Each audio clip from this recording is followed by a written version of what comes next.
Bonjour à tous, on se retrouve pour un nouveau Texama Show comme d'habitude pour l'actualité informatique et technologique de la semaine que vous pouvez retrouver sur YouTube ainsi que sur Spotify maintenant. Je vous rappelle que le Texama Show est disponible aussi sur Spotify et vous avez la version vidéo aussi sur Spotify parce que Spotify maintenant on fait comme YouTube je suppose, il y a même des commentaires, c'est assez abusé.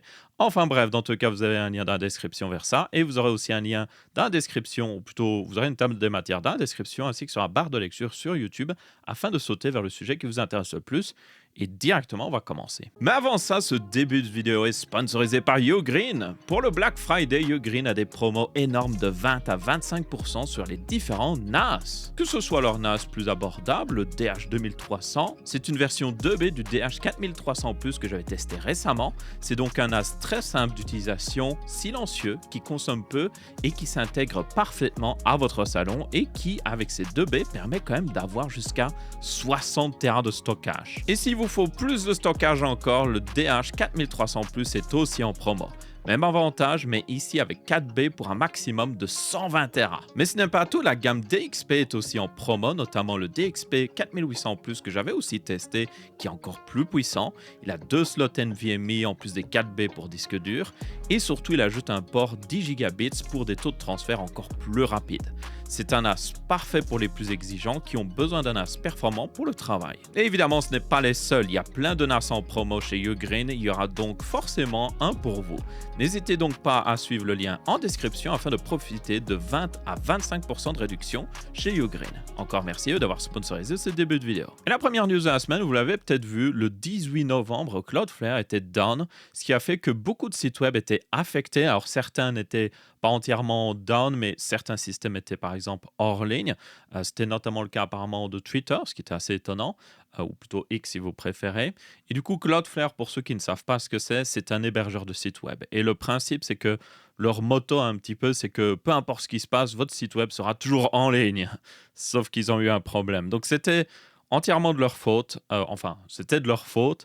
Ce n'était pas une DDoS ou autre chose, ils ne sont pas fait attaquer ou autre. En gros, il y a eu un changement fait dans une base de données au niveau du système de permission qui a causé justement cette base de données à générer plusieurs entrées dupliquées dans un feature file comme ils l'appellent. Et le problème, c'est que ce feature file est utilisé par leur système de bot et a été du coup répercuté automatiquement vers tous les systèmes.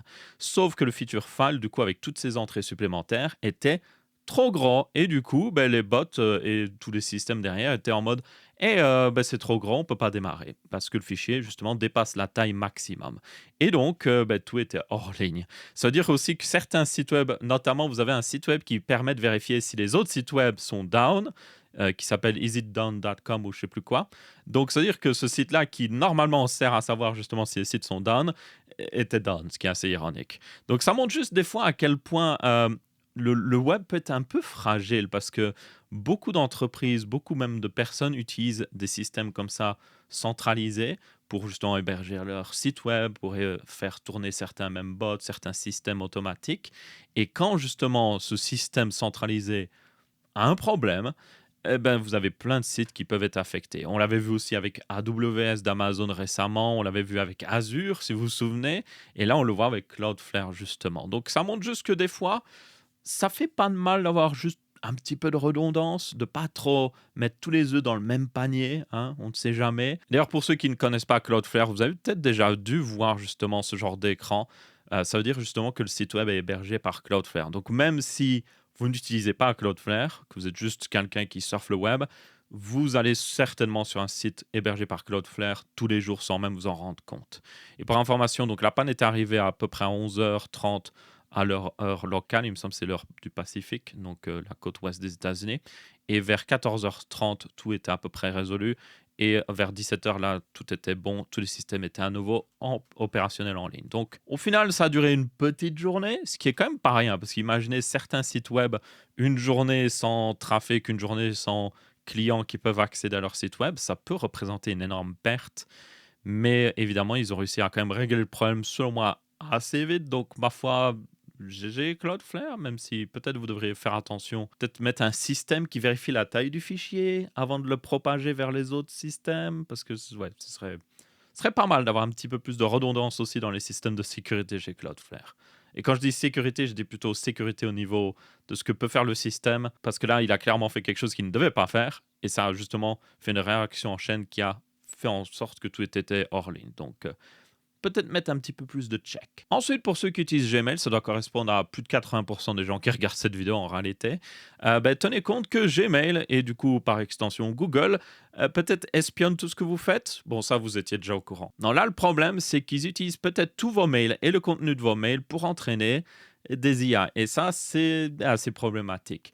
Donc, pour information, voilà quelques mois, vous avez peut-être dû le voir, Google a commencé à mettre plus de mises à jour intelligentes dans justement Gmail. Et peut-être que vous avez eu une pop-up qui vous dit Hey, veux-tu utiliser les fonctionnalités intelligentes? Normalement, en Europe, tout le monde a eu cette pop-up. En tout cas, moi, je l'ai vu. Et j'ai plusieurs adresses Gmail, et je l'ai vu sur chacune d'entre elles, et ils m'ont proposé de soit l'activer ou soit désactiver.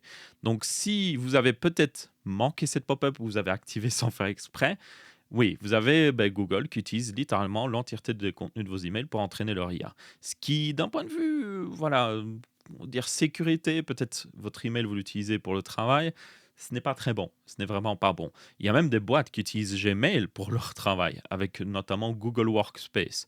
Et s'ils ont activé les fonctionnalités intelligentes, ça, justement, permet à Google d'utiliser tous les emails pour entraîner leur IA. Donc, comment désactiver ça pour ceux qui voudraient justement le désactiver? Donc là, je suis sur ma boîte mail. J'ai juste recherché un truc random pour pas que vous puissiez voir tous mes mails quand même. Et donc, ce que vous allez faire, vous allez dans le petit engrenage au-dessus à droite ici. Vous allez dans voir tous les paramètres. Ensuite, on va descendre et on va essayer de chercher quelque chose qui s'appelle, voilà, activer les fonctionnalités intelligentes dans Gmail, Chat, Meet et blablabla. Si ça c'est déjà décoché ou si vous voyez plusieurs trucs décochés de fonctionnalités intelligentes, c'est que vous avez déjà refusé justement de les avoir, donc pas d'inquiétude. Pour ceux par contre qui ne l'auraient pas encore fait, vous pouvez juste désactiver ça. Ils vont vous dire Hey, t'es sûr, fonctionnalité intelligente, c'est bien quand même. Vous désactivez. Et normalement, ça vous remet sur votre page d'email, mais moi, je suis revenu sur la page de paramètres parce qu'il y a un deuxième truc qu'il faut désactiver. Donc voilà à quoi ça ressemble d'ailleurs quand c'est désactivé. Vous voyez qu'il y a plein de trucs qui sont grisés en mode Hey, c'est pas activé. Donc, pour ceux qui l'auraient justement pas activé, c'est comme ça. Et vous avez justement le bouton ici, si vous voulez l'activer, justement, si vous voulez donner des données gratuites à Google, encore plus de données gratuites, vous pouvez le réactiver. Mais par contre, il y a un deuxième truc à désactiver, c'est gérer les paramètres des fonctionnalités intelligentes Workspace. Et ça, c'est probable que ce soit activé par défaut. Moi, c'était activé par défaut et ça m'a pas forcément demandé. Donc voilà à quoi ça ressemble. Fonctionnalité intelligente dans Workspace, vous pouvez désactiver dans les autres produits Google et vous pouvez désactiver, enregistrer. Et là, ça permettra d'empêcher justement Google d'utiliser vos données pour entraîner leur IA. Tenez compte évidemment que ça vous empêchera aussi d'utiliser certaines fonctionnalités intelligentes, notamment dans Gmail pour générer automatiquement des emails, ce genre de choses. Donc si vous aimez ça, laissez-le activer, je suppose. Mais je dirais que pour la plupart des gens, oui, je le laisserai désactiver. Si vous voulez rédiger de manière intelligente des emails, vous pouvez toujours utiliser un truc d'IA à côté, juste, je sais pas moi, c'était le chat GPT, Perplexity AI, ou même la nouvelle IA de Google qu'on va parler juste après, qui est plutôt prometteuse en réalité. Mais utilisez ça à part, comme ça vos données sont toujours en sécurité, on va dire, sur le côté. Bon, après, si vous voulez vraiment vos données en sécurité, vous ne devriez pas utiliser des services Google en réalité. Mais bon, des fois, c'est un petit peu compliqué. Il y a plusieurs vidéos sur comment dégooglifier sa vie. Personnellement, de toute manière, je suis youtubeur, donc Google me tient par les boules littéralement, donc j'ai pas trop le choix. Mais si vous n'avez pas une chaîne YouTube, vous pouvez totalement dégooglifier votre vie et franchement, c'est pas plus mal. Il y a même plein d'alternatives au niveau européen qui vous permettent d'avoir à peu près les mêmes fonctionnalités sans avoir quelqu'un qui littéralement regarde au-dessus de votre épaule en permanence, ce qui est quand même plutôt cool. Et justement, qu'est-ce qu'a fait Google avec toutes ces données? Eh bien, ils ont entraîné leur nouveau modèle d'IA qui s'appelle Gemini 3 Pro, qui est encore plus intelligent. Et selon les benchmarks qui sont sortis, apparemment, il dépasse sans problème ChatGPT 5 ou même ChatGPT 5.1, ce qui est plutôt intéressant. Et surtout, le plus intéressant, c'est leur nouveau modèle d'image qui est intégré aussi à Gemini 3 Pro, qui s'appelle Banana Pro. Oui, c'est un drôle de nom, mais c'est comme ça. Et franchement, je l'ai un petit peu testé et c'est réellement impressionnant. Il comprend beaucoup mieux les choses. Quand vous utilisez surtout ChatGPT, honnêtement, des fois, je donne une image à ChatGPT. J'utilise de temps en temps, par exemple, pour détourer une image. Enfin, j'ai utilisé avant, mais c'est juste qu'il est très mauvais. Parce que des fois, vous lui dites Hey, tu peux me détourer cette image? Comme ça, je peux peut-être faire une miniature autre chose. Et il détourne l'image, oui, mais il change ce qu'il a isolé quand même, ce qui est illogique. Genre, je lui demandais de me détourer et puis il me générait une nouvelle tête. Et j'étais en mode, pourquoi? Je t'ai juste dit de détourer l'image. Qu'est-ce que tu me fais là? Donc, franchement, ChatGPT 5, autant, oui, plutôt puissant au niveau texte, même si je trouve qu'il n'y a pas trop d'upgrade depuis ChatGPT 4, mais bon. Mais au niveau image, il est à chier, franchement. Et puis à côté de ça, vous avez Sora qui est très impressionnant. Donc je comprends pas ce que fait OpenAI. Comment leur modèle d'image peut être aussi mauvais, surtout si intégré à ChatGPT, mais à côté de ça, ils ont genre de la génération de vidéos qui est incroyable. Bref, dans tous les cas, Banana Pro, justement, qui est intégré à Gemini 3 Pro, est réellement très impressionnant. Au point que je me dis, là, ça devient un peu effrayant sur certains points. J'ai vu une personne notamment qui s'est amusée à tester, juste demander des trucs, par exemple, génère-moi un bureau Windows avec genre une fenêtre ouverte dans, je sais pas moi, sur Netflix, un navigateur ouvert sur Netflix, avec Excel d'ouvert, d'ouvert. Et franchement, l'image était presque parfaite. Alors que quand vous demandiez à d'autres modèles de faire ça, souvent le texte, par exemple, était juste bizarre. Il y avait des trucs très étranges dans le texte. Et ça, c'est justement l'un des problèmes avec certains modèles d'IA, c'est qu'ils ont encore énormément de mal avec la cohérence des textes à certains endroits. Un texte qui est en premier plan, oui, ça, ils vont arriver à le faire. Mais un petit texte qui est sur un panneau derrière ou sur un bouton dans l'interface, autre chose, énormément de mal. Mais juste pour dire, voilà, pour ceux qui se demandent qu'est-ce qui a été fait avec toutes ces données, apparemment, ils ont fait ça. Et c'est assez impressionnant de voir le rattrapage qu'a fait Google, par contre, parce que honnêtement, jusqu'à maintenant, oui, leur modèle d'IA pour générer des vidéos était plutôt pas mal, mais au niveau texte, ils étaient un peu pétés, ils avaient un peu du mal. Ce qui était assez étonnant, parce que Google était l'un des premiers à vraiment travailler sur tout ce qui est IA, donc voir à quel point ils avaient pris du retard était un peu décevant.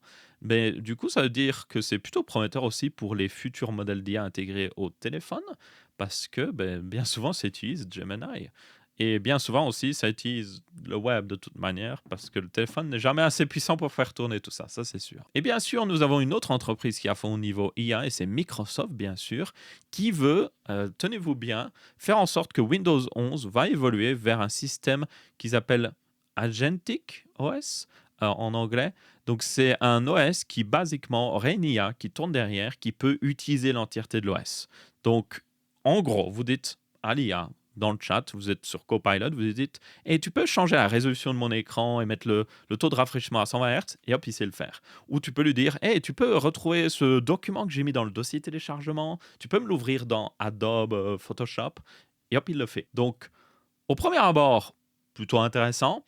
Mais ça veut dire, oui, qu'il a accès à l'entièreté de votre système. Et ça, les gens ne sont pas forcément les plus fans. Surtout que Microsoft est en train un petit peu d'accumuler énormément de haine de la part de pas mal de gens, que ce soit avec Xbox, où ils ont racheté des studios pour juste les fermer, mais aussi, par exemple, avec le fait qu'ils ont arrêté le support de Windows 10, même s'il y a encore des mises à jour pendant un an, et aussi le fait qu'ils rajoutent plein de trucs dans Windows 11 que les gens ne veulent tout simplement pas, ou en tout cas ne sont pas suffisamment bons pour justifier d'être rajoutés maintenant, selon moi, ou qui sont même buggés. Ça aussi, c'est un autre problème. Il y a énormément de bugs dans Windows 11. Et donc, quand les gens voient ça, par exemple, ils sont en mode t'es sérieux, Microsoft? Au lieu d'améliorer Windows 11, au lieu de corriger Windows 11, vous nous rajoutez des trucs comme ça alors qu'on n'a rien demandé. Et en plus de ça, derrière, mon vieux PC qui faisait tourner Windows 10 sans aucun souci, maintenant il est obsolète et je suis obligé d'en acheter un nouveau selon vous. Donc avec toute cette haine qui sont en train d'accumuler, je suis en train de me dire, qui sont en train de pousser de plus en plus de gens justement vers Linux. On en parlait la semaine dernière que selon moi et selon beaucoup de personnes, on est en train de rentrer dans l'âge de Linux. C'était déjà l'âge de Linux au niveau serveur, ça c'est sûr, depuis très longtemps. Mais au niveau utilisateur, c'est de plus en plus une réalité à cause de justement, des fois, des décisions stupides que fait Microsoft. Et ça montre des fois à quel point pouvez être à une position dominante, mais c'est juste que si vous faites des mauvaises décisions, si vous êtes trop complaisant avec votre position dominante, vous allez créer aussi bien une situation où vous incitez les gens à juste passer à autre chose. Et il y avait une question dans les commentaires, et beaucoup de gens se posent la question, c'est pourquoi il n'y a pas plus de gens qui utilisent Linux? Linux, en réalité, il y a des distributions qui sont extrêmement simples d'utilisation, qui sont même plus simples d'utilisation que Windows. Vous n'avez pas des drôles de bugs qui apparaissent ou autre chose. Et puis, vous n'avez pas le fait que, oh, il n'y a plus de mise à jour maintenant, il faut changer de PC. Et du coup, la réponse là-dessus, et c'était Linus Torvald qui l'avait donné, c'est que le problème, c'est que c'est pas installé par défaut. C'est juste ça en fait. Si tous les PC maintenant qui étaient vendus maintenant pour Monsieur Tout le Monde, des gens qui ne jouent pas forcément aux jeux vidéo, hein, qui font juste du web et tout ça, si maintenant leur PC arrivait avec un Linux qui ressemble comme deux gouttes d'eau à Windows, la plupart des gens ne remarqueraient rien du tout. Et ils continueraient de l'utiliser comme si de rien n'était. Et je suis sûr qu'il y a des personnes dans les commentaires et qui regardent cette vidéo qui ont même certainement installé Linux sur le PC de leurs parents ou d'une tante ou je sais pas quoi, et que cette personne n'a jamais remarqué la différence. Euh, Si vous l'avez fait, d'ailleurs, big up à vous, vous les avez mis dans une meilleure situation, clairement, surtout sur un OS beaucoup plus sécurisé, donc c'est pas plus mal. Ça évite aussi des problèmes dans le futur, hein, on sait tous hein, qu'on est informaticien de la maison, hein, on sait très bien que quelqu'un va faire une connerie et foutre en l'air un PC. Enfin bref, dans tous les cas, voilà pourquoi il n'y a pas plus de Linux. Parce que c'est pas préinstallé. Donc maintenant, je me dis, alors les grosses entreprises, c'est ça aussi le problème. Microsoft, autant ils font énormément de conneries, autant ils font aussi énormément de bonnes choses pour rester dominants. Si vous regardez en école, si vous allez à l'université, une haute école, ou même juste au collège, au lycée, si vous regardez la plupart des salles informatiques, qu'est-ce qu'il y a sur les PC? Évidemment, Windows, mais aussi vous avez Word, vous avez peut-être Excel et tout ça, vous avez aussi peut-être Visual Studio pour développer. Et c'est pas par hasard, c'est parce que Microsoft travaille très durement pour faire en sorte que toutes les écoles, en tout cas en Europe et aux États-Unis, euh, ont tout simplement des logiciels Microsoft préinstallés. Au point même des fois de les donner à un prix hyper avantageux et que du coup, ben, ces entreprises, ces écoles et tout ça sont en mode oh, on va utiliser Windows, on va utiliser les services Microsoft parce que c'est pas cher. En plus, ils le mettent en place pour nous. Ils nous donnent tout, le clé en main, ça marche. Ok, on va l'utiliser. Et du coup, forcément, mais les étudiants qui apprennent sur ce système utilisent des logiciels Microsoft. Et forcément, quand ils arrivent dans le milieu du travail, qu'est-ce qu'ils veulent pour travailler? Ben, des logiciels Microsoft. Donc ça, autant ils travaillent, enfin, comme je dis, ils accumulent beaucoup de haine, ils font vraiment n'importe quoi des fois avec Windows 11. Autant de l'autre côté, oui, ils se sont garantis le marché, on va dire. Et ça, d'un point de vue concurrence, c'est extrêmement déloyal. Je ne sais même pas d'ailleurs pourquoi l'Union européenne n'a pas encore commencé à faire des choses à ce niveau-là. Enfin, ils ont commencé à faire des choses et puis ils ont arrêté. Vous vous souvenez de l'époque où vous pouviez choisir le navigateur par défaut sur votre PC? Et puis maintenant, c'est fini parce que techniquement, Chrome domine et que Microsoft Edge n'est plus un navigateur dominant. Enfin bref, c'est juste pour dire. C'est aussi pour ça que ça va avoir du mal. Et ils travaillent aussi énormément avec les grosses entreprises qui fabriquent des PC. Dell, enfin Dell a encore un petit peu des PC sur Linux en réalité, mais HP et tout ça, ils ont des clés Windows pour, à mon avis, gratuit. Je suis pratiquement sûr qu'ils les payent même pas au final. Et comme ça permet à Microsoft de garantir que ben, tout le monde reste sur Windows. Donc ça va être compliqué pour Linux de battre ce problème en particulier. Il faudrait que les entreprises soient vraiment déçues de ce que fait Microsoft au niveau OS, ce qui peut-être pour arriver. Je pense notamment les business sont peut-être un peu embêtés avec la fin de Windows 10, notamment parce qu'ils sont en mode hey, on a des PC qui tournent sans problème, vous pourriez continuer de supporter et vous nous foutez en l'air. Mais à côté de ça, ils ont sorti justement des versions pour les professionnels. Notamment, vous avez une version pour les appareils connectés de Windows 10. Certaines personnes, justement, recommandent de l'utiliser. Pour ceux qui seraient encore sur Windows 10, c'est la version LTS. Je ne sais plus comment elle s'appelle exactement, mais c'est pour les appareils connectés ou juste des systèmes critiques. Vous avez dû déjà voir, peut-être vous êtes, je sais pas moi, à un Starbucks, vous êtes à une gare même, à l'aéroport, et puis il y a un PC qui a craché, et puis vous voyez qu'il y a un écran Windows en fait, parce que ça tourne sous Windows. Eh bien, ce genre de PC, bien souvent, utilise cette version de Windows 10, on va dire avec un support long dans le temps. Après, tenez compte, c'est une ancienne version de Windows 10, il n'y a pas toutes les fonctionnalités de Windows 10. Il y a aussi certains drivers qui ne sont pas préinstallés. Donc, au niveau gaming, ça peut être un peu bancal. Il faudra peut-être juste installer par vous-même beaucoup plus de drivers, vous assurer que tout est bon. Donc, je ne recommande pas forcément d'utiliser cette version, je vais être très honnête. À ce moment-là, juste passer sous Linux selon moi. Mais c'est pour ça que certaines personnes le recommandaient et c'est aussi du coup une version qui existe, comme j'ai dit, pour les entreprises. Et ça leur permet de, encore une fois, garantir que les entreprises restent avec eux. Donc, si on veut que Linux progresse, il faudrait qu'il y ait de plus en plus d'entreprises qui le préinstallent tout simplement. Et ça, c'est pas forcément gagné. Ça commence à progresser. Vous avez certaines entreprises qui ont des versions Linux de leur ordinateur portable, comme Dell par exemple. Vous avez aussi Lenovo, si je me souviens bien, ou en tout cas, ils ont un bon support.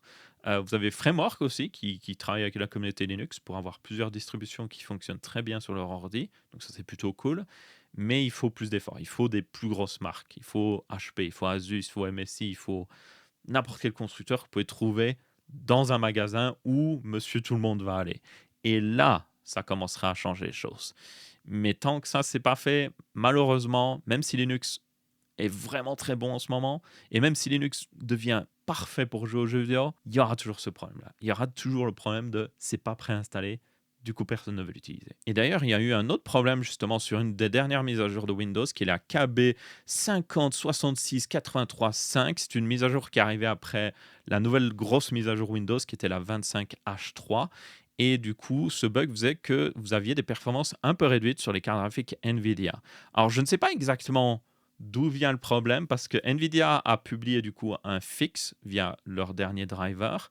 Mais le truc, c'est que ça fonctionnait bien et puis les gens ont fait cette mise à jour Windows et puis ça fonctionnait moins bien. Mais c'est Nvidia qui a réussi à corriger quand même le problème. Donc la question que je me pose, c'est est-ce que c'est Microsoft le problème et du coup Nvidia a réussi à corriger le problème de Microsoft via une mise à jour, ou peut-être que Nvidia faisait quelque chose d'une certaine manière et puis Microsoft a peut-être changé. Je ne sais pas trop, mais ça montre juste encore une fois que il y a énormément de bugs dans enfin dans Windows ces derniers temps. Une chose est sûre, si vous avez du coup la dernière version de Windows, je vous conseille, si vous avez vu des réductions de performance, à installer justement ce hotfix. Donc, c'est un hotfix. Donc, c'est pas une mise à jour de driver que vous trouverez dans le driver normal. Vous devez l'installer manuellement. Et je vous conseille de l'installer seulement si vous avez vraiment vu une réduction de performance dans votre jeu préféré Watch. Ensuite, si vous avez l'habitude de surfer pas mal le web et que vous allez sur pas mal de sites web de news, notamment comme moi, vous devez voir cette fameuse pop-up de cookies qui apparaît de temps en temps et qui vous dit hey, accepte nos cookies, ou alors tu peux juste enregistrer des préférences, tu peux changer tes préférences. C'est évidemment quelque chose qui est arrivé après une décision de l'Union européenne parce que avant ça, tous les sites web pouvaient juste enregistrer des cookies comme ils le voulaient, donc ils pouvaient vous traquer de cette manière-là. L'Union européenne avait fait en sorte que tout simplement les sites web doivent vous demander s'ils peuvent enregistrer certaines données en rapport avec vous, si vous acceptez des cookies de sites tierces aussi. Par exemple, si vous avez une intégration Facebook au site web, il y avait les cookies Facebook qui arrivaient en même temps aussi, donc ça c'était assez problématique. Donc c'était une bonne chose, mais derrière le problème c'est que vous aviez cette pop-up qui arrivait tout le temps, surtout sur certains sites web où vous refusiez souvent les cookies, ils avaient tendance à vous redemander hey, tu es sûr que tu veux pas les cookies, ce qui était très embêtant. Et même si c'était une bonne chose de pouvoir choisir, forcément, beaucoup de gens étaient assez embêtés et cliquaient juste enregistrer et ne regardaient même pas derrière. Eh bien, l'Union européenne a évidemment vu ça et se disait, mais c'est un peu problématique parce que les gens, du coup, doivent refuser tout le temps, ce qui est stupide. Donc, ce qu'on va faire, et c'est une décision qu'ils veulent mettre en place, c'est faire en sorte que vous définissez vos préférences dans votre navigateur. Donc, vous dites dans votre navigateur, je ne veux pas de cookies tierces, je ne veux que des cookies fonctionnels. Et puis après, quand vous allez sur un site web, le site web doit respecter ces paramètres. Donc, le navigateur les communiquera automatiquement avec le site web. Et ça, c'est seulement une très bonne chose. Après, évidemment, tenez compte que certains sites web peuvent quand même vous traquer. Tenez compte, c'est une loi qui vous protège sur les sites web officiels, on va dire, qui respectent déjà la loi. Si vous allez sur des sites illégaux ou autre chose, ils n'en ont rien à battre de tout ça. Ils vont quand même vous traquer, donc tenez-en compte. Mais derrière, ça éviterait de, justement, encore une fois, aller sur certains sites web de news et d'avoir toujours cette pop-up qui arrive. On n'en aurait plus derrière. Il y a aussi un truc assez intéressant pour ceux qui ont déjà été sur certains sites web qui disent hey, accepte nos cookies ou tu payes par mois. Apparemment, ça, certaines personnes disent que ce n'est pas légal selon la loi européenne. Pourtant, ça continue d'exister, donc ça, je ne comprends pas trop. Je sais que certains sites français, notamment, le font, et selon moi, c'est juste dégueulasse, hein. Franchement, si j'arrive sur un site web qui me force à accepter les cookies ou il m'oblige à payer, j'utilise plus le site web. C'est aussi simple que ça. J'abandonne ce site web. Et s'il y en a un autre, par contre, qui me demande juste calmement, j'accepte en général les cookies, mais j'accepte pas les cookies tierces par contre parce que j'ai pas envie d'être traqué par Facebook et tout ça partout où je vais. Mais j'accepte quand même par respect les cookies parce que je sais qu'ils en ont besoin aussi pour fonctionner des fois un peu mieux.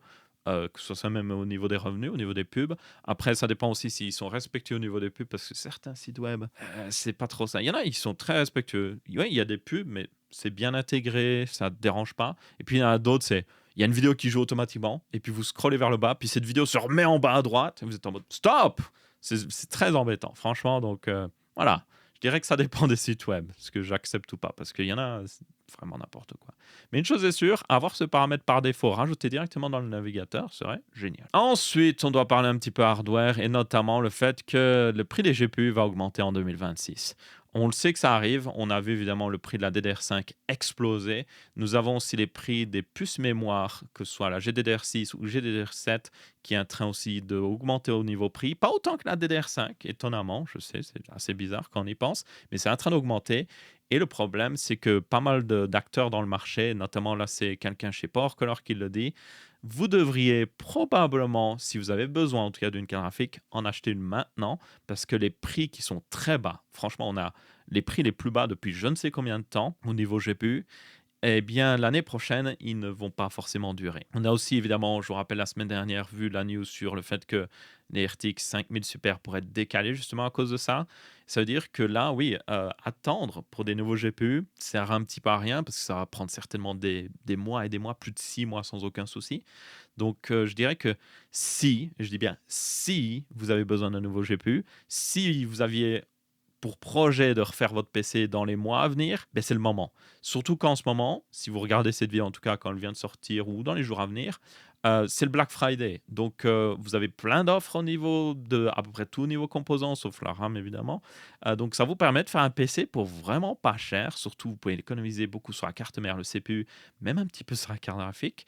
Et vous pouvez vous faire un PC vraiment pas cher. Et maintenant, c'est l'heure des deals de la semaine. Et évidemment, comme c'est le Black Friday en ce moment, il y a beaucoup plus de deals. Alors, je vais me concentrer ici sur Amazon parce que j'ai aussi un compte Amazon Affiliate, donc ça permet de soutenir la chaîne. Donc, merci d'avance d'utiliser les liens. Mais évidemment, ici, je vais me concentrer aussi sur les offres hardware parce que c'est ce qui m'intéresse le plus et ce qui est plus aussi le sujet de ma chaîne. Donc, je ne vais pas vous montrer des smartphones ou autre chose. On va voir du pur hardware. Et on commence justement avec de la carte graphique. Nous avons une 5060 Inspire de chez MSI qui est vendue 289 euros. Alors, clairement, les 5060 ne sont pas les meilleures cartes graphiques en ce moment.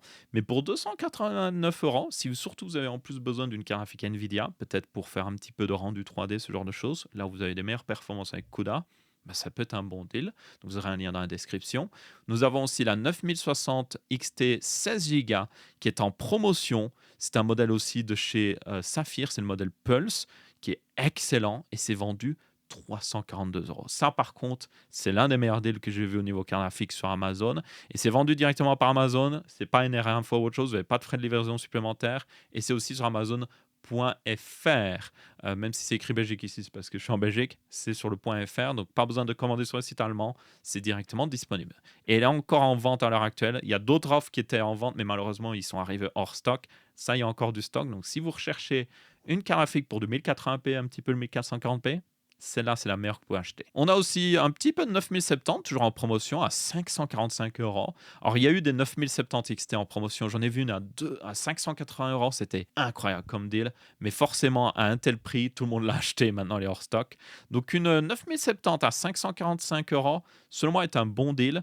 Tant que vous pouvez l'avoir 10% ou même 15% moins cher qu'une 9070 XT, c'est là que ça devient un bon deal parce qu'elle est en général 10 à 15% plus lente que la 9070 XT.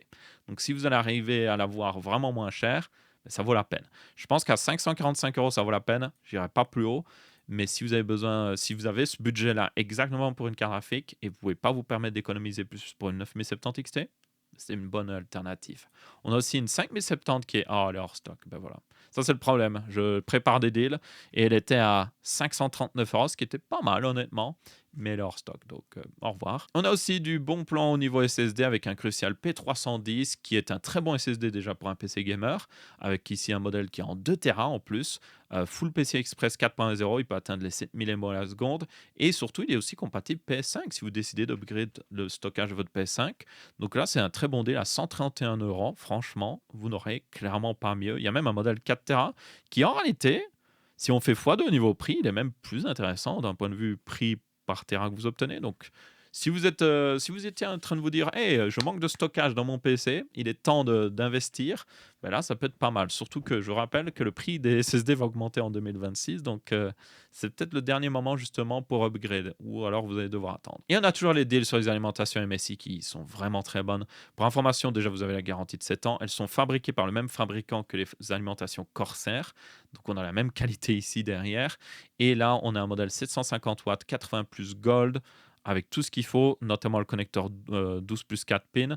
Donc, basiquement, vous pouvez avoir à peu près tout comme config là-dessus. Et si vous avez besoin d'encore plus de puissance, peut-être pour une plus grosse, ah ben le deal est hors stock aussi. Donc, voilà.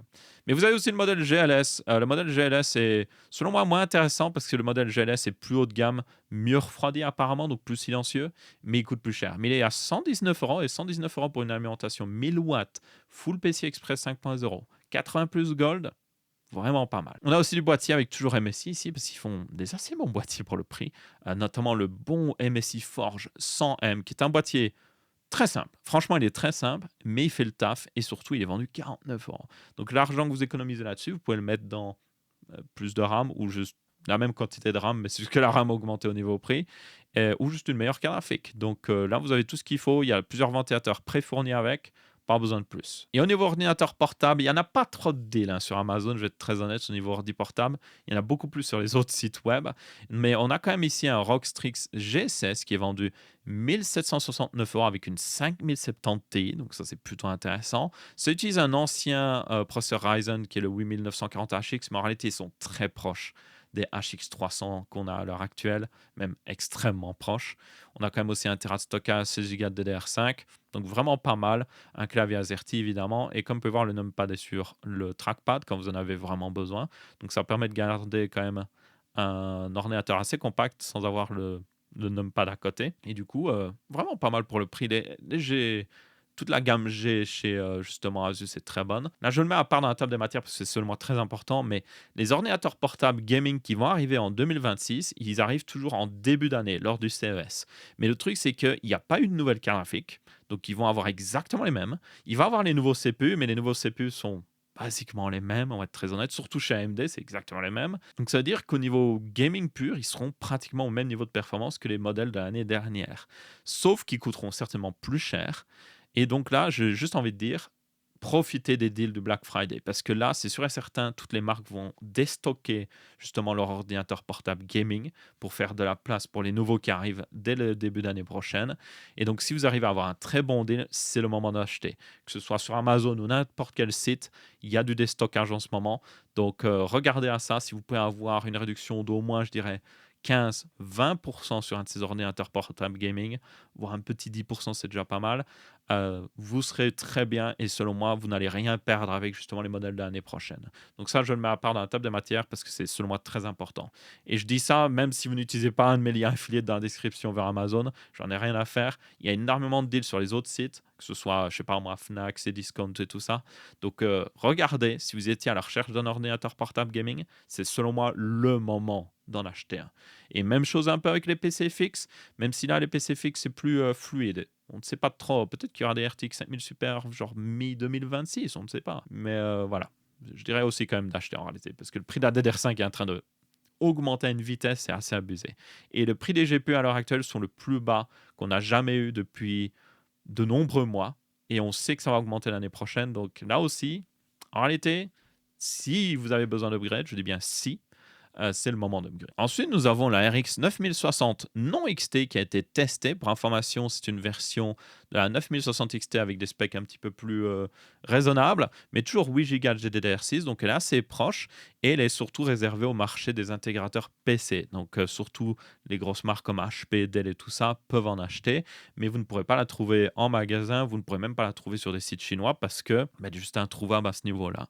Et donc cette 9060, comme elle est un peu plus raisonnable au niveau spec, elle consomme aussi moins, elle est à 132 watts pour information, et elle a des performances comme vous pouvez voir. Alors ça c'est en 1080p et 1440p dans des jeux en low ou medium, donc avec des paramètres plus bas. Vous pouvez voir qu'elle est plus basse évidemment qu'une 9060 XT, ce qui semble logique, c'est 13 à 14% ici. Elle est juste en dessous d'une 5060. Mais par contre, si vous mettez des jeux un peu plus lourds, ou plutôt vous mettez des profils graphiques plus lourds dans les jeux, vous pouvez voir qu'elle dépasse sans aucun souci la 5060, ce qui est plutôt prometteur.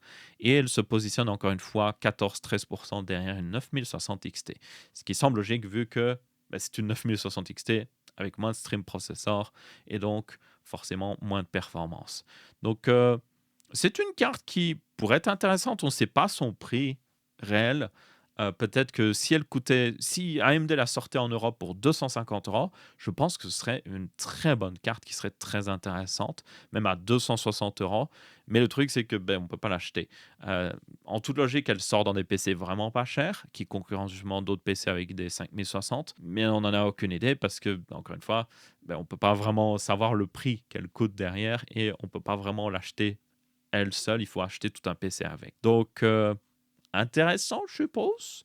Ce serait bien qu'ils la sortent peut-être pour tout le monde, mais tenez compte qu'à mon avis, la raison d'existence de cette 9060, c'est le fait que toutes les 9060 XT qui ne peuvent pas fonctionner comme une 9060 XT, peut-être qu'il y a eu un petit peu de problème lors de la fabrication, qui fait que certains stream processeurs ne peuvent pas tourner, ou elle n'est pas stable justement avec tous les stream processeurs, mais s'ils en désactivent certains, ça tourne, et bien ça devient des 9060. Donc c'est clairement pour recycler un petit peu les GPU qui sont un peu mauvais derrière, mais ça leur permet évidemment d'avoir un marché aussi au niveau des OEM, donc les intégrateurs PC. Donc, ma foi, c'est pas plus mal pour AMD, même si j'aimerais bien qu'elle soit disponible pour tout le monde. Aussi, je me dis, cette 9060 ainsi que même la 9060 XT, ce serait bien d'avoir une version mobile AMD. Hein, on est en 2025, fin 2025. Si vous regardez à l'heure actuelle, si vous voulez acheter un ordinateur portable avec une carte graphique AMD dédiée, il n'y a basiquement rien. Il y a basiquement rien.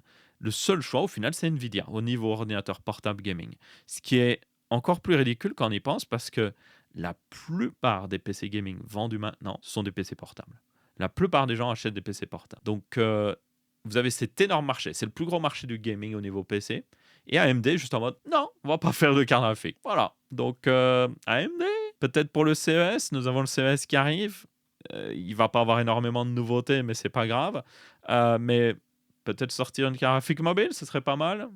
Peut-être, non? Mais à côté de ça, AMD continue de travailler sur FSR Redstone, qui est la prochaine version en quelque sorte de FSR, qui normalement tournera seulement sur les RX 9000, ce qui seulement est un problème, mais bon, ça c'est. Voilà. Et qui, pour information aussi, ils ont simplifié le nom d'FSR parce qu'avant ils disaient toujours Fidelity FX Super Résolution, mais tout le monde a abrégé en FSR parce que c'est juste plus simple. Aussi, dans les menus de jeu, c'était abrégé en FSR parce que qui va écrire Fidelity FX Super Résolution? Donc AMD a enfin compris, donc maintenant ils commencent à mettre juste FSR sur leur slide marketing, ce qui est sûrement une bonne chose à faire parce que les gens reconnaissent le nom FSR. Et donc dans la prochaine version de justement FSR qui sera Redstone, c'est un projet en quelque sorte Redstone, vous allez avoir certaines technologies qu'on a pu voir chez Nvidia, notamment avec le ray reconstruction, mais vous avez aussi des nouvelles technologies qui n'existaient pas forcément. Et certaines de ces technologies sont déjà arrivées dans la dernière version, plutôt dans le dernier jeu Black Ops, qui était Black Ops 7. Donc, on a déjà une première preview justement de Redstone. Mais moi, ce que j'attendais avec Redstone, c'est le support en tout cas partiel des RX 7000, en tout cas pour juste même FSR 4. Parce que je vous rappelle qu'ils ont sans faire exprès leaké une version d'FSR 4 qui utilise les instructions Integer With, qui permettent du coup de faire tourner ce modèle sur une RX 7000. Et du coup, ils n'ont rien fait avec. Donc, ça, c'est assez dommage. Ils pourraient littéralement offrir une upgrade à tous les possesseurs d'RX 7000, mais ils sont en mode non, vous passez à un RX 9000. Et ça, c'est quand même. Je trouve ça un peu salaud. Surtout qu'ils ont littéralement une version d'FSR 4 qui peut tourner sur les RX 7000. Ils sont en mode au moins, ils l'ont leaké sans faire exprès. Ou peut-être que la personne qui l'a leaké l'a fait exprès parce qu'il était en mode c'est vraiment dommage que la communauté ne peut pas utiliser ça. Je me demande, franchement. Hein. Il y a peut-être un développeur chez AMD qui était en mode on va faire une erreur mince, mais derrière, ça permet à la communauté d'avoir accès à ça qui est vraiment cool. Donc, ma foi, dans tous les cas, FSR Redstone est une bonne chose, quoi qu'il arrive. Surtout pour les RX 9000. Ça permet aussi à AMD de rattraper pas mal de fonctionnalités de chez Nvidia et même avoir leurs propres fonctionnalités qui sont assez importantes. Et donc de diminuer la différence entre justement AMD et Nvidia, ce qui est une bonne chose parce que ça permet derrière d'avoir des cartes qui sont plus future-proof aussi, qui ont plus de technologies utiles et aussi d'avoir une meilleure qualité justement avec FSR. Ah, et pour information, on devra avoir FSR Redstone présenté apparemment le 10 décembre 2025. Donc, ma foi, on verra à ce moment-là dans un texte à ma chose ce que ça donne. Et en parlant d'FSR 4, vous avez justement Proton 3.0 qui va supporter justement FSR 4 directement. Donc, je rappelle que Proton, évidemment, est cette couche de traduction à la volée qui permet de faire tourner des jeux Windows sur Linux en traduisant les instructions, par exemple DirectX 12 vers Vulkan. Et ils ont rajouté justement le support d'FSR 4 et même anti-lag, ce qui est plutôt cool. Et ils ont même rajouté un support pour certains vieux GPU parce que en plus de la version FP8, qui est la version normale d'FSR 4 qui tourne sur RX 9000, nous aurons aussi une version Integer 8, donc celle que j'avais dit justement pour les RX 7000 et même 6000, et puis même une version Float 16. Alors ces versions tournent moins rapidement parce qu'elles sont plus lourdes et aussi ces cartes ne sont pas forcément les meilleures au niveau IA, on va être très honnête. Mais derrière, le gain en qualité des FSR 4 est tellement important que selon moi, ça vaut totalement la peine.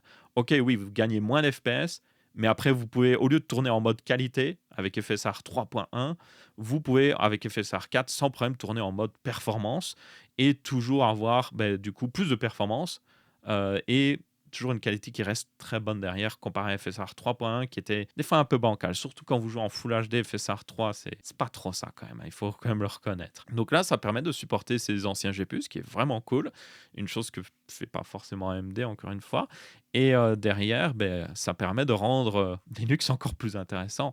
Et ce qui est assez important à dire, c'est que par exemple, DLSS 4 n'est toujours pas supporté via Proton parce que DLSS 4 est trop fermé et je pense qu'ils ne peuvent tout simplement pas le rajouter. Il faudrait que Nvidia travaille avec eux derrière, mais bonne chance pour ça, je suppose. Donc là, ça permet de vraiment mettre en avant le fait qu'avoir une carte graphique AMD sur Linux est clairement le meilleur choix. Ensuite, nous avons plusieurs news en rapport un petit peu avec le CES 2026. Je vous rappelle que le CES arrive très bientôt. C'est le Consumer Electronics Show à Las Vegas et c'est début janvier justement. Et c'est là où vous avez toutes les grosses annonces de tout ce qui est au niveau électronique et surtout les refreshs d'ordinateurs portables, ce qui est très important.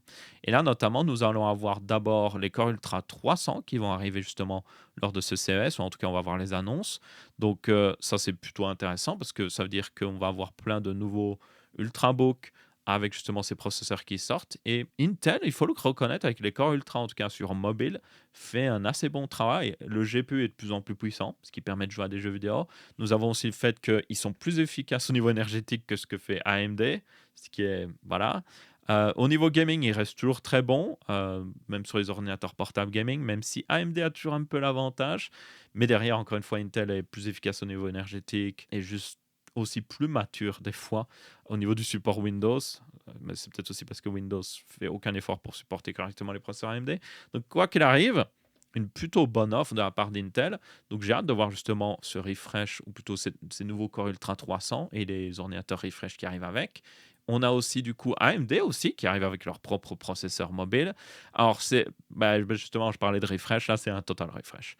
Donc nous avons les Ryzen AI 450, les Ryzen AI 9 460 et puis on a aussi un Ryzen AI 7 qui était pour information, voilà le 465. Et si on regarde les specs de ces processeurs avec les specs des processeurs de la génération d'avant, c'est le jeu des 7 différences, sauf qu'il y a une seule différence. Enfin, deux différences. Je vous les laisse trouver, vous les avez trouvées? Oui, vous avez d'abord la fréquence qui est légèrement supérieure. OK. Nous avons l'accélérateur d'IA qui est le meilleur sur tous les processeurs maintenant, parce qu'avant, c'était seulement le Ryzen AI 9 HX 375 qui avait le meilleur justement accélérateur d'IA avec 55 plus tops. Les autres avaient seulement 50 tops. Maintenant, tout le monde a le même. Et c'est tout. C'est littéralement tout. Même configuration de cœur, même GPU. Ça, c'est le plus dommage selon moi. C'est exactement le même GPU, donc aucune nouveauté là-dessus. Donc oui, pas de RDNA 4.0 sur mobile. What the fuck AMD? Là, ça, c'est le problème justement quand vous avez AMD est dans une position dominante et là-dessus, ils sont en train ont fait le minimum d'efforts. Ils auraient pu même, sans problème, pour se refresh, sortir. Alors, Ils auraient pu garder les mêmes cœurs CPU parce qu'ils sont toujours très bons. Ils auraient peut-être pu améliorer par contre l'efficacité énergétique comme j'ai dit. Mais derrière, ils auraient pu mettre un GPU RDNA 4.0. Ils auraient pu totalement le faire. Ils ont l'architecture, elle est prête. Ils l'ont sortie, je vous rappelle, début 2025. Donc ils ont largement eu le temps de travailler avec pour faire une version mobile qui est juste une version avec des specs plus modestes. Mais ils l'ont pas fait. Donc là, pour moi, pas d'excuse. AMD est en train de traîner du pied et c'est vraiment dommage au niveau mobile parce qu'encore une fois, je vous le rappelle, au niveau mobile, déjà, ils n'ont aucune carte graphique dédiée mobile vraiment au niveau ordinateur portable gaming. Oui, il y a les Ryzen AI Max, je sais plus quoi, mais c'est pas vraiment la même chose et c'est plus au niveau de puissance d'une RTX 4060 mobile mais dans un ordinateur portable qui coûte beaucoup plus cher que ce qu'on peut avoir justement avec, par exemple, même une 5060 mobile. Et puis à côté de ça, vous avez évidemment les GPU intégrés aux consoles qui sont très intéressants. Mais là, comme vous pouvez voir, comme ils ont encore une fois recyclé du RDNA 3.5, ça veut dire que il n'y a aucune nouveauté. Donc, à part peut-être s'ils font des puces Z3 avec justement du RDNA 4.0, ce serait intéressant. Mais là, comme ils ont recyclé ici, j'ai peur qu'ils fassent la même chose avec les nouvelles puces Z. Ils vont juste recycler aussi, en fait. Donc, AMD, il est temps de... Voilà, vous avez de la concurrence qui arrive, il est temps de se bouger un petit peu les fesses quand même. Et justement, nous avons Qualcomm qui parle un petit peu plus de leurs futurs processeurs, qui sont évidemment les Snapdragon X2 Elite, qui vont arriver justement lors du CES. Et c'est là que je dis qu'il y a de la concurrence, parce qu'il y a des énormes améliorations au niveau notamment GPU chez Qualcomm. Alors, tenez compte que le GPU des premiers Snapdragon X Elite il dépannait, mais c'était pas incroyable. C'était vraiment pas incroyable. Au point même que c'était selon moi même le point le plus faible de ces processeurs. Le processeur derrière était quand même vraiment bon, mais le GPU était juste à chier. Franchement, il y avait pas vraiment, c'était pas fait pour jouer. En plus derrière, il faut le savoir, Qualcomm sortait très peu de drivers. Ils sortaient un driver tous les 6 mois. Donc oui, déjà ils n'avaient pas des bons GPU et puis à côté de ça, aucun driver pendant 6 mois pour améliorer les performances. Donc forcément, ça donnait une mauvaise situation pour leur processeur à ce niveau-là. Ils promettent déjà plus de drivers, donc ça, il faudra voir, hein, parce que c'est Qualcomm. Est-ce qu'ils vraiment ils vont respecter cette promesse? Parce qu'ils avaient déjà promis avec les premiers Snapdragon X Elite de faire des mises à jour drivers, donc voilà. Mais derrière, on a quand même aussi une amélioration au niveau performance. Donc là, ils ont comparé justement face aux meilleurs de chez Intel et aux meilleurs de chez AMD, avec notamment le Core Ultra 9 288V, c'est celui qui a le plus gros GPU Intel Arc à l'heure actuelle dans les processeurs mobiles de chez Intel, et puis le Ryzen AI HX 370, qui est aussi le meilleur chez AMD à ce niveau-là. Et comme vous pouvez voir, selon eux, ils sont 50% plus rapides que Intel et 29% plus rapides que AMD. Euh, bon, à voir parce qu'il y a beaucoup de chiffres où je vois où des fois ils sont pas si loin que ça. Je me demande si c'est pas la plus grosse différence qu'ils ont mis ici. C'est jusqu'à 50% de performance en plus plutôt que 50% en moyenne, ce qui est pas du tout la même chose, hein. Ils aiment bien modifier, ils aiment bien représenter les données de la meilleure façon possible. C'est un peu le problème avec Qualcomm ici. Mais on voit quand même que quoi qu'il arrive dans une bonne section de jeu, hein, on a Black Myth Wukong, on a du Cyberpunk, on a aussi un petit peu de Forza Horizon, Hitman, Doom Eternal, War Thunder. Vous pouvez voir que oui, réellement, ils ont des très bonnes performances bien souvent par rapport à leurs concurrents. Mais là, on voit par exemple Counter-Strike 2, par contre, ça reste des meilleures performances chez AMD. On voit aussi que Dota 2 tourne mieux chez Intel, donc c'est surprenant. Mais il y a quand même en moyenne une amélioration de performance ici, ou plutôt ils ont des meilleures performances que la concurrence. Et comme on a vu qu'en tout cas chez AMD, ils vont recycler le même GPU, ben les chiffres que vous voyez ici pour le HX 370 vont être exactement les mêmes pour le futur haut de gamme de chez AMD. Par contre, Intel, eux, ils ont des nouveaux GPU qui sont plus puissants, donc ça, il faudra voir. Parce que si réellement Intel a une bonne amélioration de performance, en réalité, dans la plupart de ces jeux, ils pourraient dépasser Qualcomm sans aucun souci. Donc, il faudra voir ça. Et on a plus d'informations aussi au niveau de la compatibilité avec les, justement, systèmes d'anti-cheat. Donc, le système d'Epic Games, le système anti-cheat de Tencent, celui de Roblox. Roblox, c'est un système anti-cheat, je ne savais même pas. Des nouveaux, évidemment. InProtect, je ne connaissais même pas. BattlEye, évidemment. Et Uncheater, je ne connais pas non plus. Apparemment, supporteront ces nouveaux processeurs Snapdragon X2 Elite. Donc, ça, c'est plutôt une bonne chose parce que ça permettra de actuellement jouer au jeu. Et justement, ils parlent au niveau du support des drivers. Donc, ils veulent plus de drivers, corriger davantage des bugs et supporter mieux les jeux quand ils sortent. Mais ça, évidemment, ça, c'est une promesse de Qualcomm et les promesses de Qualcomm sont toujours à prendre avec des pincettes. Donc, voilà. Dans tous les cas, il y a réellement des grosses améliorations sur ces GPU. On voit, ils parlent un petit peu plus justement de tout ça, niveau ray tracing et tout. Donc, il y a réellement des améliorations assez importantes dessus. Donc, hâte de voir justement ce que ça donne avec ces Snapdragon X2 Elite. Je pense que la première génération, qui techniquement n'était pas la première génération parce qu'il y avait eu d'autres processeurs Qualcomm sur PC avant, mais imaginons que c'était la première génération, c'est toujours, voilà, c'est bien, mais ça peut mieux faire. La deuxième génération, c'est là où ça devient intéressant. Et puis à partir de la troisième génération, c'est là où ils sont en mode on est tranquille. Donc j'espère justement que d'ici la troisième génération, et même avec cette deuxième génération, ces Snapdragon X2 Elite vont être tellement bons que ce sera tout à fait raisonnable de les recommander à monsieur tout le monde pour faire tout et n'importe quoi. Mais derrière, il faudra aussi que les prix soient intéressants. Parce que l'un des problèmes aussi des Snapdragon X Elite de la première génération, honnêtement, c'était juste le prix. Les prix étaient abusés. Ils étaient plus chers que chez Intel ou AMD pour les mêmes specs ou les mêmes performances. Oui, ils étaient plus efficaces au niveau énergétique, mais c'était aussi discutable. Mais ils étaient plus chers surtout. Et derrière, vous aviez beaucoup plus de problèmes de compatibilité et tout ça. Donc, ça n'avait juste aucun sens de prendre ces ordinateurs. À part si vous vouliez vraiment juste la batterie qui dure le plus longtemps sur un PC Windows, c'était le seul avantage. Là, j'espère qu'avec justement toutes ces améliorations, on aura des meilleures performances ou aussi bonnes performances que chez Intel et AMD.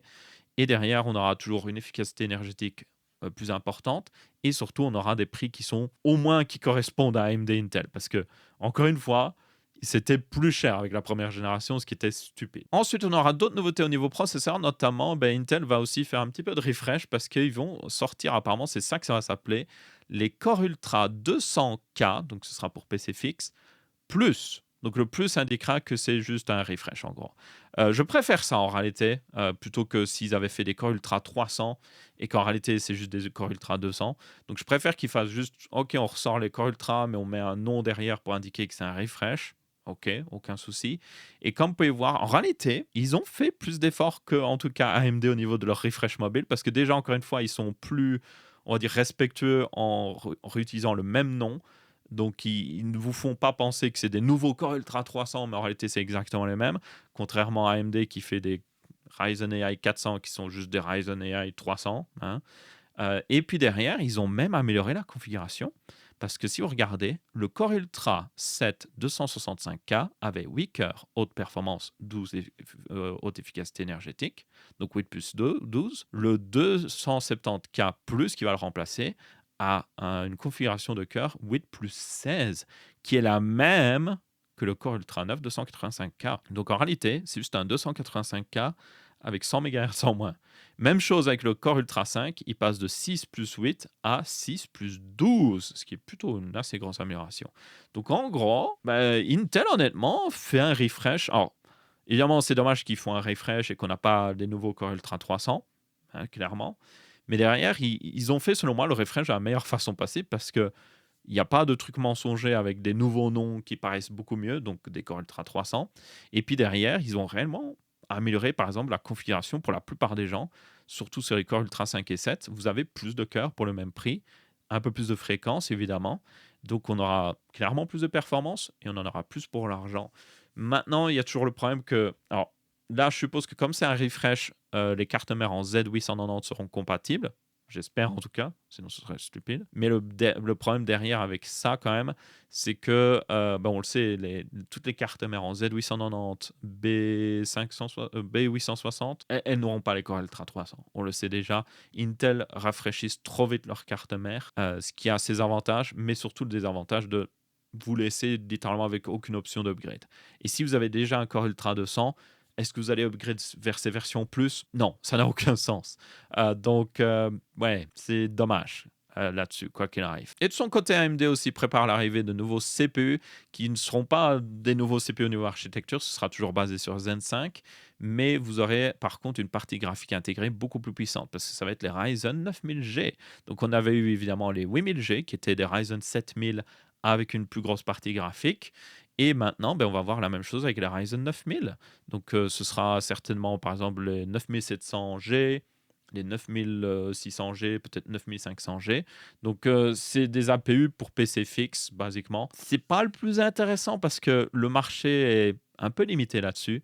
Parce que si vous avez besoin d'un processeur quand même pas mal pour la bureautique, mais avec une partie graphique plutôt puissante, à ce moment-là, vous pouvez prendre juste un mini PC, et il y en a énormément de disponibles pour des prix raisonnables. Mais derrière, qui voudrait justement un PC évolutif, un PC qui est peut-être plus gros aussi en termes de taille, qui a une vraie carte mère et tout ça? Qui voudrait ça pour juste avoir un APU?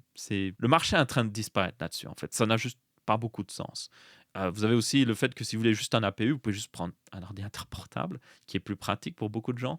Donc, vraiment un marché de niche. Le seul avantage des fois, c'est que comme personne n'en veut, ils baissent en prix. Parce que c'était aussi le problème, les 8000G, quand ils étaient sortis, ils étaient chers. Ils étaient vraiment chers. Je me souviens, le 8700G était à plus de 300 euros, même 350 euros, alors qu'un Ryzen 7700 était vendu en dessous de 300 euros sans problème. Et puis vous avez eu les 9700 qui sont sortis entre-temps, qui eux aussi étaient encore moins chers que ces 8700G, donc ça n'avait aucun sens. Donc là, je pense qu'on va avoir un peu la même chose, c'est qu'ils vont sortir trop cher, j'en suis sûr. Je connais AMD. Quand je dis des fois AMD continue de répéter les mêmes erreurs, ils vont les sortir trop cher, personne va en vouloir, et puis d'ici 6 mois, ils seront beaucoup moins chers, au point même que des fois, ils seront même moins chers que les Ryzen 9000 avec des specs similaires. Bon, par contre, un truc que j'aimerais voir, c'est le problème avec AMD. À chaque fois, sur les 8000G, ils l'ont fait, ils mettent moins de mémoire cache sur le processeur. Et le problème, c'est que ça limite les performances, justement, dans les jeux avec une carte graphique dédiée.